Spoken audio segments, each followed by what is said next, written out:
Hello and welcome दोस्तों, स्वागत है आपका टारगेट फॉर आईक्यू में। कल मोदी गवर्नमेंट ने एक और ऐतिहासिक फैसला युवाओं मीन्स जो छात्र हैं उन सभी के लिए लिया है। ऐसे वे विद्यार्थी, ऐसे वे युवा जो बार बार सभी एग्ज़ाम देते हैं, चाहे वो एसएससी हो, बैंकिंग हो या फिर अदर एग्ज़ाम हो, वो भी केवल सेंट्रल गवर्नमेंट के लिए, ठीक है। तो उनके लिए अब नेशनल रिक्रूटमेंट एजेंसी यानी एनआरए का एक गठन किया गया है, एक एजेंसी का।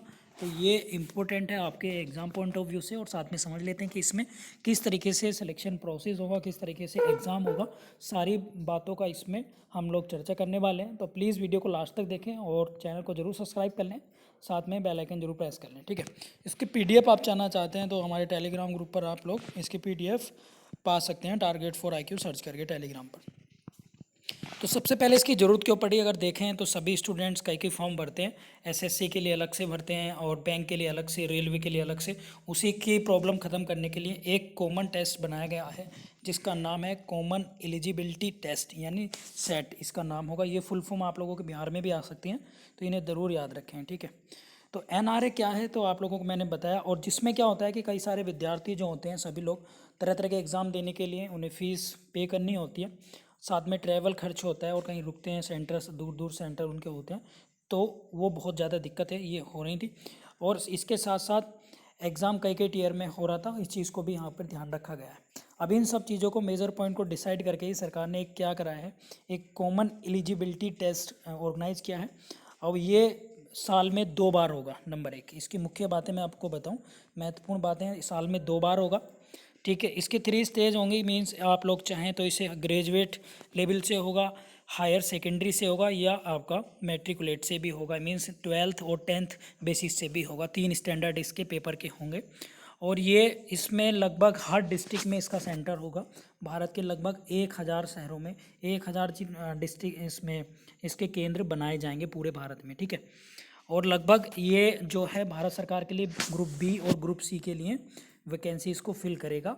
ये आप लोगों को याद रखना है, कौन, नेशनल रिक्रूटमेंट एजेंसी एनआरए, ये आप लोगों को याद होना चाहिए। और इसके थ्रू जो एग्ज़ाम होगा उसका नाम होगा सीईटी, यानी सीईटी का मतलब है कॉमन एलिजिबिलिटी टेस्ट, ठीक है। तो कोर ऑर्गेनाइज कराएगा सेट एग्ज़ाम को, वो कराएगा एनआरए, ठीक है। अब इसमें देख लेते हैं कि इससे क्या क्या फ़ायदे होंगे। इससे फ़ायदे ही होंगे, एक तो एग्ज़ाम देने लोग दूर नहीं जाएंगे, दूसरा एक ही एग्ज़ाम देके वो वैलिड रहेगा 3 ईयर के लिए, तो वो टीयर फर्स्ट कंप्लीट हो जाएगा। इसके बाद यदि किसी एग्ज़ाम में ज़रूरत पड़ती है टीयर 2 कराने की, तो टीयर 2 आराम से उसी मेरिट के बेसिस से वो निकाल दे सकता है, या टीयर 3 में जाएगा तो केवल उसी मेरिट के बेसिस से वो टीयर 3 दे सकता है। इसके साथ साथ उसका ट्रैवलिंग खर्च बच जाएगा, अलग अलग जो फीस पे करनी होती है वो उसकी बच जाएगी, ठीक है। तो ये कहीं ना कहीं स्टूडेंट्स के लिए बिल्कुल प्रॉफिट की बात है, खासकर बेरोज़गार युवाओं के लिए जो गवर्नमेंट जॉब की प्रिपरेशन कर रहे हैं उनके लिए तो ये बहुत ही ज़्यादा बेटर है, ठीक है। और इससे एक चीज़ यहाँ पर और थी है कि यहाँ पर नो अटैम्प्ट रिस्ट्रिक्शन है, मींस यहाँ पर कोई अटैम्प्ट की इसकी रिस्ट्रिक्शन नहीं होगी। 3 ईयर के लिए ये वैलिड होगा आपके लिए, ठीक है। इसके रिलैक्सेशन जो अपर एज लिमिट है वो इसमें होगी, और उसमें छूट भी सिर्फ प्रावधान वही होंगे जो रिजर्वेशन के प्रावधान होते हैं, ईडब्ल्यूएस के, एसटी, एससी, ओबीसी के सभी के लिए इसमें एज रिस्ट्रिक्शंस भी होंगी अकॉर्डिंग टू रिजर्वेशन, ठीक है। तो ये सब की कट ऑफ अलग अलग जाएगी, उसी के हिसाब से अगर कोई वैकेंसी निकलेगी तो उसी के हिसाब से वो एग्ज़ाम हो जाएगा। इसके साथ साथ इसके मैंने आपको फैक्ट बता दिए हैं, और सभी सेंटर लगभग हर डिस्ट्रिक्ट में इसका एक एक एग्ज़ाम सेंटर होगा, और एमसीक्यू फॉर्मेट में ये एग्ज़ाम होगा। बाकी इसका सिलेबस और सब चीज़ें बाद में आएंगी।